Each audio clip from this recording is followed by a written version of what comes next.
Tadi kesini naik apa, Pak Ustadz? Naik kendaraan, Mas. Naik kendaraan pastinya. Mau naik buruk nggak ada buruknya. Jadi kalau akhlak itu hasil buah ibadah. Hasil dari Makanya buah walaupun ibadah. ada orang pendidikannya rendah, hanya SD bahkan tidak sekolah, tapi dia bisa memiliki perilaku yang baik. Qawam itu orang yang sering qiyamul lail. Sholat malam ya. Iya, sering sholat malam. Kalau sudah menggunakan bahasa shawam dan qawam, berarti ini sudah rutin nih.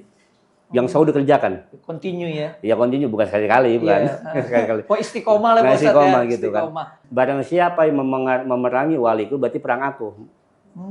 Menantang aku. Menantang Allah Iya, gitu ya. Itu yang pertama. Makanya itu langsung diajar. Yang kedua adalah kepada orang tua. Kalau dia berbakti, insya Allah di dunia sudah dikasih duluan. Contohnya DP-nya. Ya orang kalau bilang orang tua, rezekinya lancar, hidupnya tenang, urusannya dimudahin sama Allah.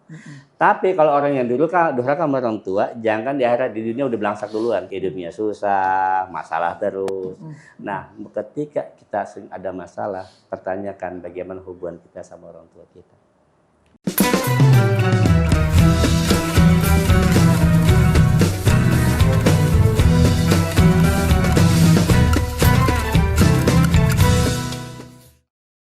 Assalamualaikum warahmatullahi wabarakatuh. Sahabat Ngasuh, kita ketemu lagi di Swarna Channel dalam acara Ngasuh, ngobrol asyik seputar umrah dan haji. Bersama saya Bang Hadi. Salam Ngasuh. Sehat, semangat, syiar, takbir. Allahu Akbar. Ngasuh kali ini tentunya saya tidak sendirian. Saya ditemani dengan narasumber yang hebat dan tentunya istimewa. Siapa lagi kalau bukan Ustadz Haji Fahrudin Junaidi, atau yang lebih bekennya biasa kita panggil Ustadz Fahru. Assalamualaikum Pak Ustadz. Assalamualaikum. Bagaimana kabarnya Pak Ustadz? Alhamdulillah khair, sehat-sehat. Alhamdulillah. Lagi sibuk kegiatan apa nih Pak Ustadz? Ya biasalah, paling syiar, kemudian kajian-kajian. Siap. Rutinitas harian biasalah. Oh, lebih fokusnya siar dakwah Pak Ustadz ya? Iya. Kajian-kajian juga ya seputar agama lah yang jelas mah syiar itu. Ya. Yang berkaitan dengan agama ya, syiar dakwah, salah satunya juga sering ngisi khutbah Pak Ustadz ya? Ya, khutbah Jumat kadang-kadang ya seputar itulah pokoknya. Ngomong-ngomong Pak Ustadz, kalau kita boleh tahu tinggal di sekitar mana Pak Ustadz? Saya tinggal di Cimuning, Musikajaya, Bekasi. Oh, di sekitar Bekasi masih ya? Saya Bekasi, di Bekasi. Tadi kesini naik apa Pak Ustadz? Naik kendaraan, Mas. Naik kendaraan pastinya. Mau naik buruk nggak ada buruknya. Kalau naik helikopter bingung tempatnya, helipadnya ya? Helikopternya nggak ada. Mudah-mudahan Swarna bisa bikinin helipad nanti Pak Ustadz. Amin. Insyaallah. Jadi gini Pak Ustadz, sebelum nanti kita bahas lebih dalam ya mengenai bahasan kita pada hari ini di podcast Ngasuh bersama Swarna Travel, ada salam ngasuh yang tadi saya sudah buka. Salam ngasuhnya sehat, semangat, syiar, Allahu Akbar. Boleh kita minta ya Pak Ustadz ya? Boleh. Baik. Salam ngasuh, sehat, semangat, syiar, Allahu Akbar. Ya, jadi biar kita ngasuh ini yang ngobrol asik seputar umroh dan haji, tetap kita dalam keadaan sehat walafiat, tetap semangat, dan tentunya tetap selalu bersyiar. Terutama mengajak masyarakat dan umat muslim pada khususnya untuk memenuhi panggilan, salah satu panggilan Allah, yaitu ke Baitullah. Ya, sekilas info bagi para sahabat Ngasuh bahwa program ini dapat disaksikan di channel YouTube Swarna Travel, yaitu dengan nama akun Swarna Channel. Sahabat Ngasuh dimanapun kalian berada, baiklah, tadi yang sesuai saya bicarakan bahwa kita akan mengupas dan membahas lebih dalam, lebih terperinci mengenai terkait dengan tema kita hari ini Pak Ustadz, yaitu yang berkaitan dengan akhlakul karimah. Ya, alhamdulillah, ya mudah-mudahan nanti narasumber kita bisa memberikan pencerahan dan berbagi ilmunya mengenai akhlakul karimah ini seperti apa. Ya, jadi akhlakul karimah ini adalah akhlak yang baik dan terpuji. Baik Pak Ustadz, sebelum kita lanjut kepada pertanyaan-pertanyaan, ya supaya kita nggak terlalu dahaga, ya boleh minum dulu Pak Ustadz. Bismillahirrahmanirrahim.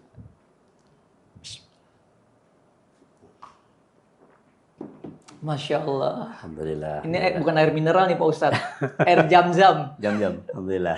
Ya, baik Pak Ustadz, yang tadi sudah kita sampaikan, tema kita hari ini adalah yang berkaitan dengan akhlakul karimah.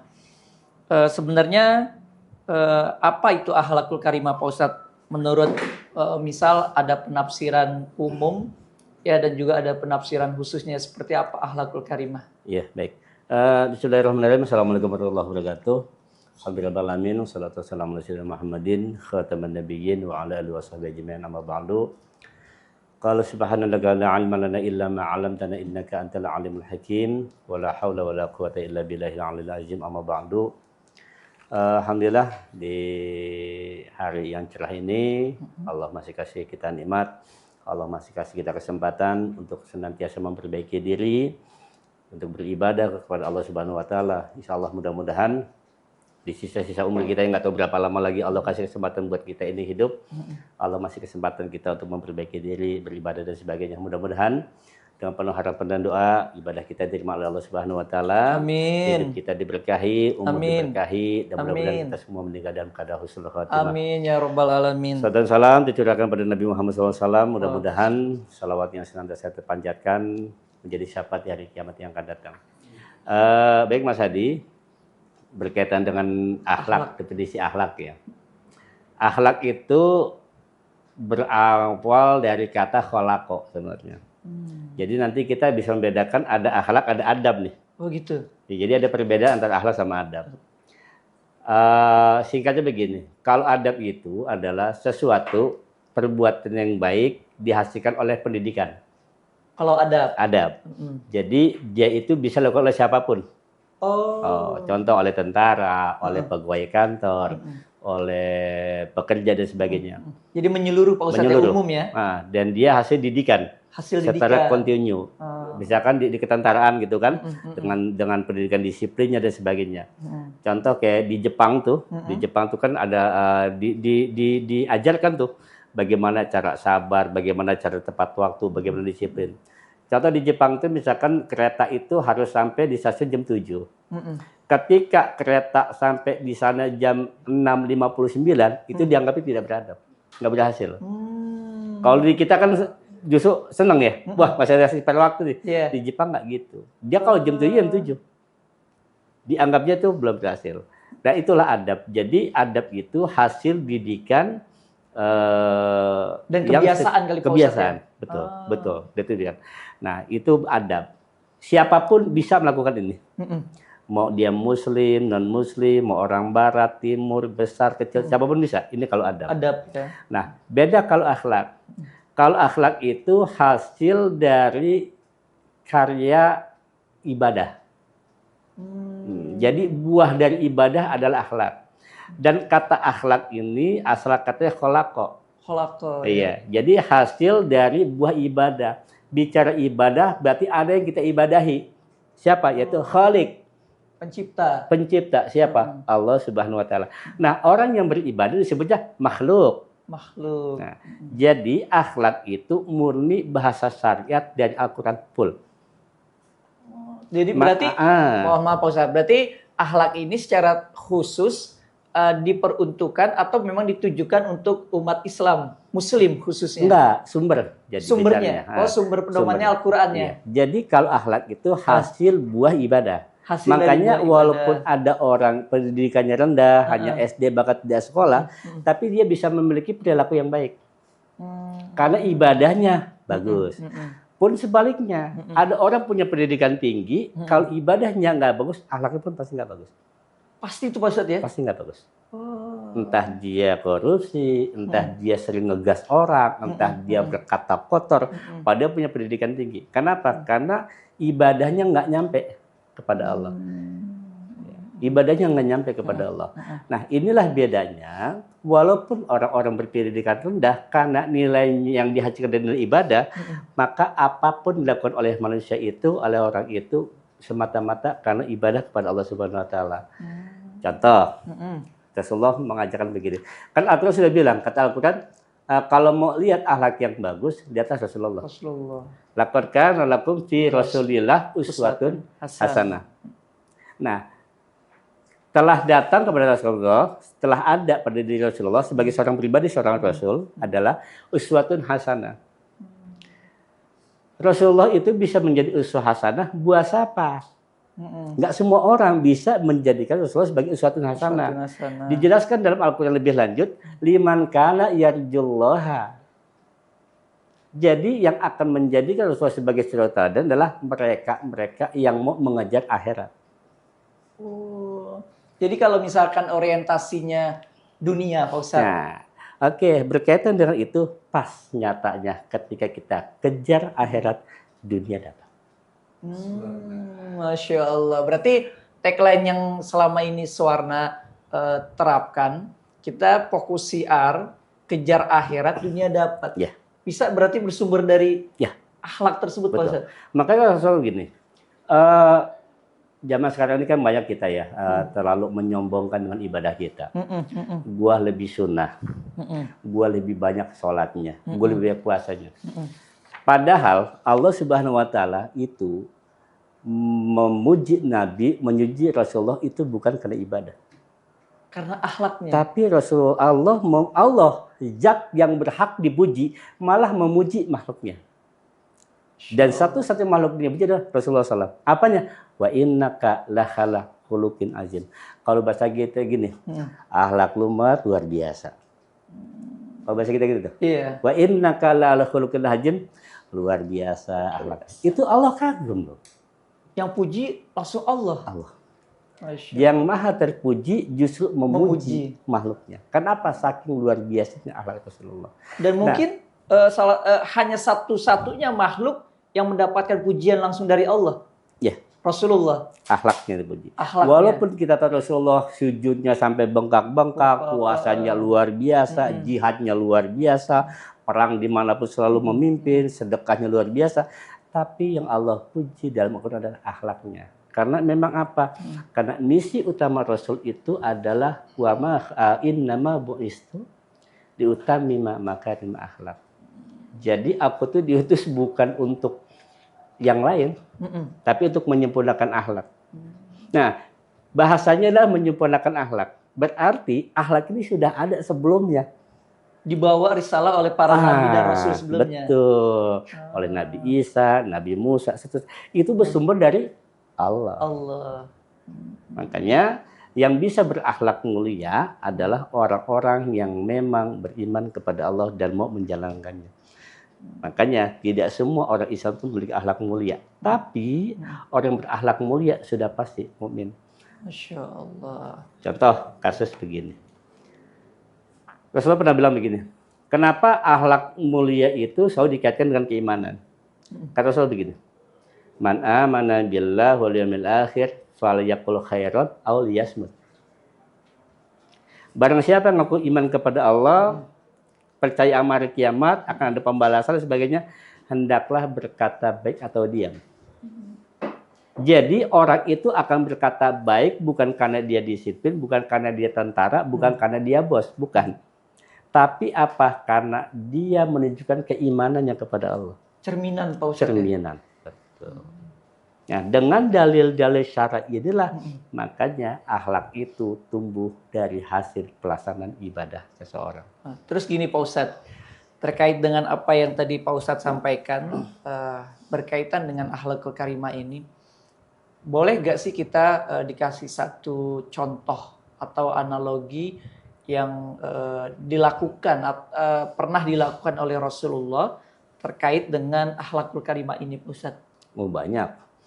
Rasulullah kalau bicara tentang mau contoh yang seperti apa, kita mau lihat akhlak kepada Allah ya yang paling bagus ya Rasulullah. Akhlak kepada anak yatim yang bagus ya Rasulullah. Akhlak dalam semuanya ada pada Rasulullah. Kita ambil contoh yang gampang gini deh, gitu kan. Dia sering kita dengar cerita nih. Rasulullah tuh kalau mau ke masjid kan suka dia apa? Diludahin, gitu kan. Suka ludahin orang sampai 3 kali. Begitu hari ketiga kok yang ludahin nggak ada. Ditanyain, kenapa Rasulullah? Nggak, saya lagi nyari langganan saya kemana nih? Yang suka ngeludahin saya, gitu kan. Nah, begitu dengar lagi sakit, dia tengok, dibesuk. Coba kalau kita. Kalau kita udah marah banget tuh Ustaz ya. Ya itulah. Bahkan mungkin sumpah serapah kali ya. Betul. Makanya kata Rasulullah begini, sampai Rasulullah tekankan kenapa pentingnya akhlak itu, kata Rasulullah gitu. Apakah kamu tahu siapa orang yang paling aku cintai dan paling dekat aku nanti di akhirat? Siapa tuh Pak Ustaz? Rasulullah begini. Orang yang paling aku cintai dan dekat sama aku nanti adalah orang yang memiliki akhlak mulia. Masya Allah. Tapi orang yang paling aku benci dan jauh dariku adalah orang yang kasar, rakus, kemudian juga bertabiat buruk. Itu orang-orang yang paling dibenci dan jauh sama Rasulullah. Terus gini Pak Ustadz, terkait dengan akhlak ini, kita sebagai seorang muslim, itu menurut Pak Ustadz dan pedomannya dari Al-Quran dan hadis, seberapa besar pentingnya efek dari kita mempunyai akhlak karimah? Sumber keselamatan manusia itu adanya di akhlak. Bahkan Rasulullah bilang begini, tidak ada sesuatu yang paling berat di mizan nanti kecuali ada akhlak yang baik. Banyak hadis-hadis Rasulullah mengatakan tentang penting akhlak, itu yang pertama. Yang kedua, bahkan disebutkan oleh Rasulullah bahwa orang yang lebih baik amalnya daripada yang soam dan yang koam. Apa itu? Soam itu adalah orang yang rajin berpuasa. Yang Senin Kemis, yang Daud, yang segala macam. Koam itu orang yang sering qiyamul lail. Salat malam ya? Iya, sering salat malam. Kalau sudah menggunakan bahasa soam dan koam, berarti ini sudah rutin nih. Yang selalu dikerjakan. Continue ya? Ya continue, bukan sekali-kali, bukan. Sekali-kali. Oh istiqomah lah Pak Ustadz ya. Gitu istiqomah. Kan. Nah, dikatakan Rasulullah bahwa amal yang paling baik dari itu adalah orang yang memiliki akhlak mulia. Masya Allah. Artinya, walaupun dia cuma sholatnya wajib doang, 5 kali, puasa cuma Ramadan doang, sunnahnya belum dijalankan. Nggak bisa jalanin sunnah atau bahkan mungkin malas, zakat cuma fitrah doang. Tapi kalau dia punya akhlak yang mulia, kedudukannya sama. Kedudukannya sama. Apalagi kalau dia sudahnya soam, koam, perilakunya baik. Excellent, luar biasa.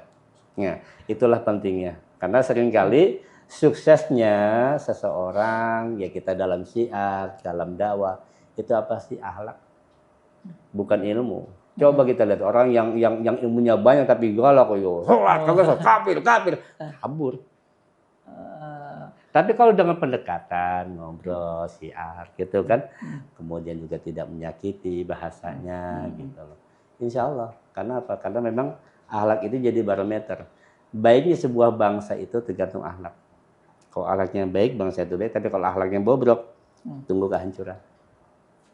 Berarti ya salah satu yang harus dimiliki seorang pemimpin pasti berakhlakul karimah Pak Ustadz ya. Betul. Karena kan ya biar bagaimanapun kan akhlak ini adalah tadi menjadi suri tauladan Pak Ustadz ya, yang dicontoh itu. Nah, kemudian gini, yang perlu diperhatikan juga bahwa akhlak itu ada beberapa dimensi. Pertama gini, kita sebut akhlak kepada Allah, ya. Ada akhlak kepada manusia, ada akhlak kepada lingkungan. Nah, ini 3 akhlak ini bagi kita perhatikan. Kalau akhlak pada Allah tuh ya cukup satu, tidak menyembah Allah, tidak menyembah selain Allah, yang pertama. Nah, yang kedua tidak menyekutukan. Itu akhlak kepada Allah, gitu kan. Makanya yang agak susah itu ada akhlak kepada manusia, ini yang banyak nih. Bahkan disebutkan di dalam sebuah iman itu Rasulullah bilang kan iman itu ada 70, gitu kan. Jangan yang 70 kita 6 aja nih masih berantakan nih. Iman 6 gimana yang 70 gitu kan. Nah, ini banyak hal-hal sekali yang bersumber dari agama, dari Al-Qur'an, bahwa memang akhlak itu sumbernya dari Allah, sumbernya dari Al-Qur'an, dari agama. Maka siapapun dia yang menjalankan agama dengan baik, dia pasti akan menjalankan nilai-nilai kemanusiaan. Di Islam itu Anda tidak perlu ajarkan toleransi, kita sudah punya. Kita tidak perlu ajarkan mereka untuk persamaan gender, kita sudah punya. Jadi apapun aturan atau yang dibuat oleh manusia, Islam sudah ada semua. Karena Islam itu ad-din. Ad-din itu bukan agama, tapi lebih dari itu. Ad-din itu adalah aturan.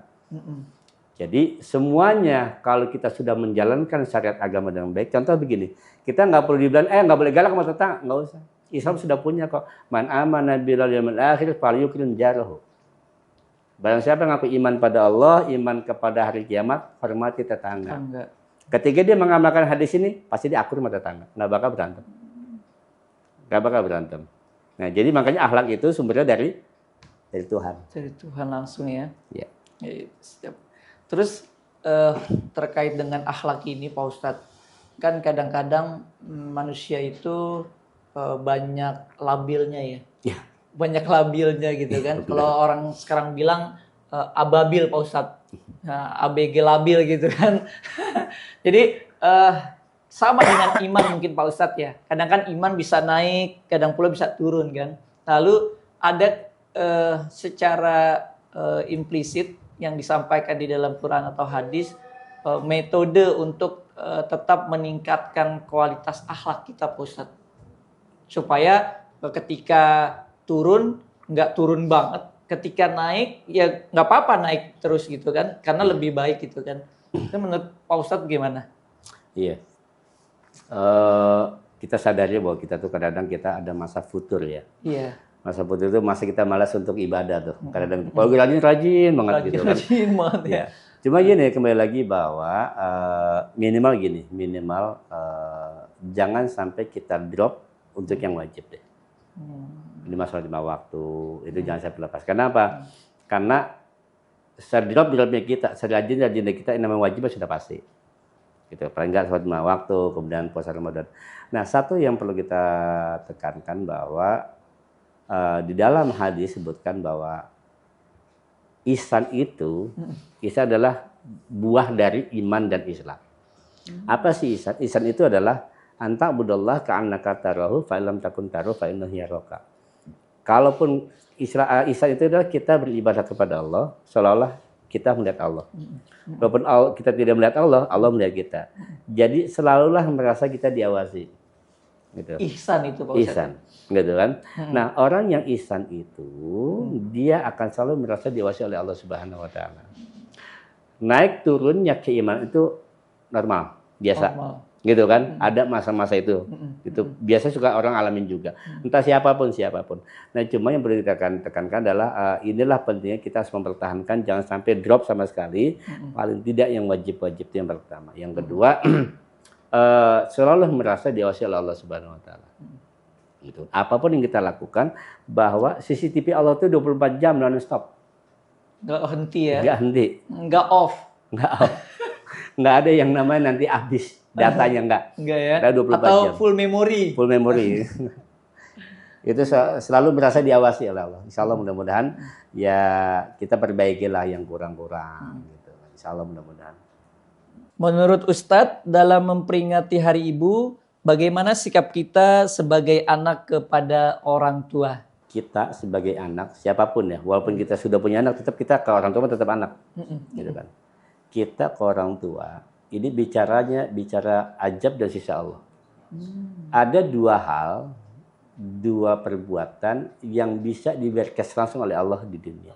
Kalau memang dia dosa ya, kalau memang dia ajab dunia, kalau pahala dunia dapat langsung. Pertama adalah orang yang menyakiti orang-orang soleh. Orang menyakiti orang-orang soleh, baik kiai, ulama, habaib, para nabi, para solihin, itu langsung diajab sama Allah. Ajab langsung cash di dunia. Cash di dunia, belum di akhirat. Belum di akhirat. Karena Allah bilang, barang siapa yang memerangi waliku, berarti perang aku. Menantang aku. Menantang Allah. Iya, gitu. Itu yang pertama. Makanya itu langsung diajar. Yang kedua adalah kepada orang tua. Kalau dia berbakti, insya Allah di dunia sudah dikasih duluan. Contohnya DP-nya. Ya orang kalau bilang orang tua rezekinya lancar, hidupnya tenang, urusannya dimudahin sama Allah. Tapi kalau orang yang durhaka sama orang tua, jangan di akhirat, di dunia udah belangsak duluan. hidupnya susah, masalah terus. Nah, ketika kita ada masalah, pertanyakan bagaimana hubungan kita sama orang tua kita.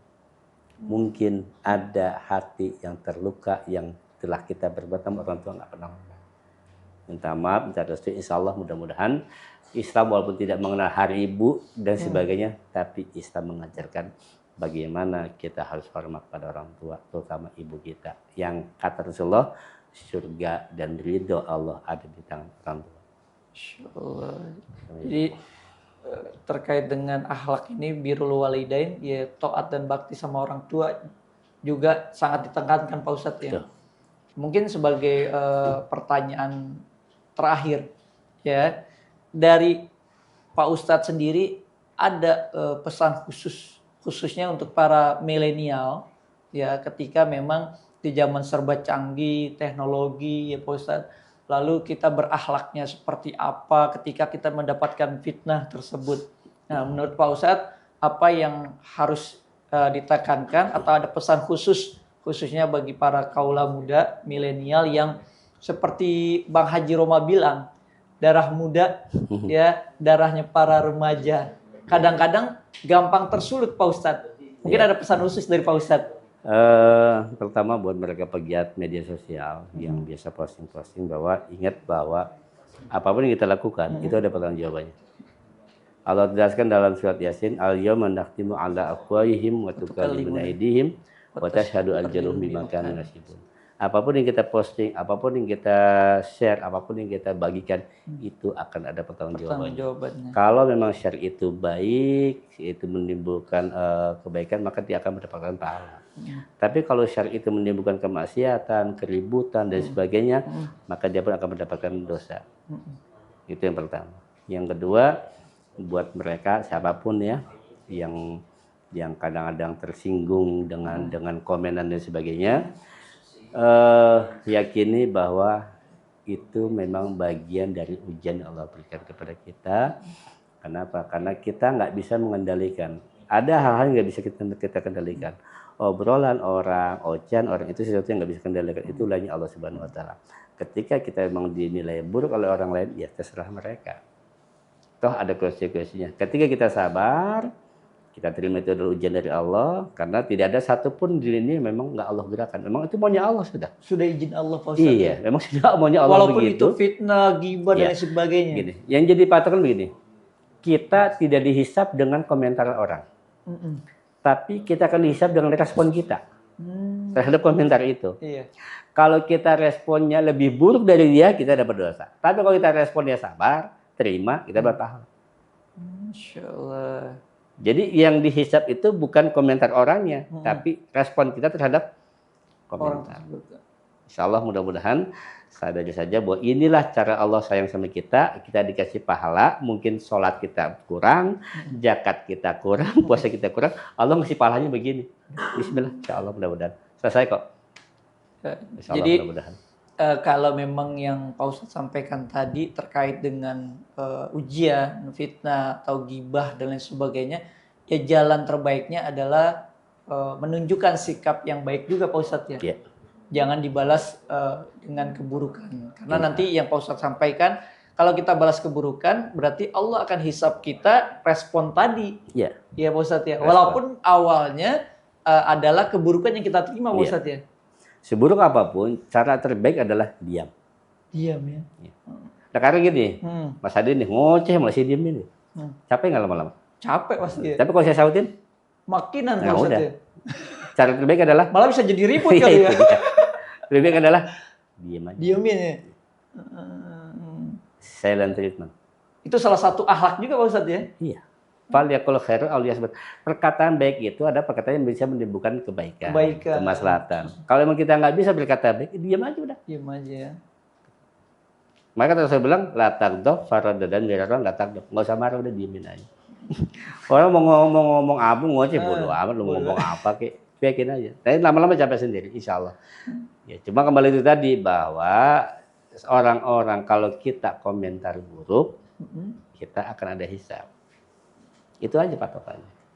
Siap. Insyaallah mudah-mudahan. Ya, jadi alhamdulillah sahabat ngasuh dimanapun berada, kita sudah secara gamblang dan insya Allah mendapatkan pencerahan ya, serta ilmu tentang akhlakul karimah ini dari Pak Ustadz Fahru, narasumber yang sangat luar biasa dan istimewa yang belum ada kembarannya Pak Ustadz ya. Jadi narasumber kita hanya satu, belum ada kembarannya. Belum ada, Mas Ati emang. Yang nggak di-cloning juga ya. Nggak di-cloning. Oke, sahabat ngasih semuanya, semoga apa yang disampaikan ilmu bermanfaat, lalu bisa kita amalkan secara istiqomah atau konsisten, dapat menjalankan dan menerapkan akhlakul karimah ini di semua lini kehidupan, baik kehidupan nyata maupun kehidupan dunia maya atau sosial media, agar kita terus bisa berbuat kebaikan dan semoga bermanfaat.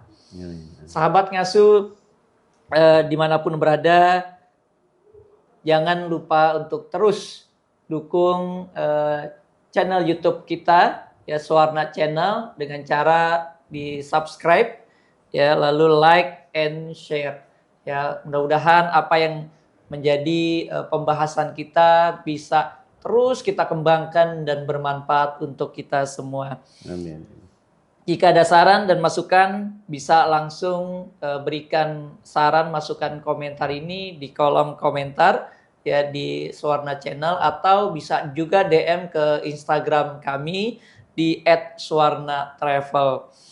Bagi sahabat ngasuh yang ingin bertanya mengenai informasi seputar umroh dan haji, juga bisa menghubungi kontak admin Suwarna Travel di 0812 222 33058 atau di 8434 4202. Mudah-mudahan apa yang nanti ditanyakan bisa langsung kita jawab dan bisa langsung kita respon. Itu saja dari kami. Akhir kata, saya dan narasumber saya, Ustadz Fahru, pamit undur diri. Terima kasih banyak atas waktu dan kesempatannya. Kita ketemu lagi di episode selanjutnya yang tentu tidak kalah hangat dan tidak kalah bermanfaat. Wallahu muwaffiq ila aqwamit thoriq. Wassalamualaikum warahmatullahi wabarakatuh.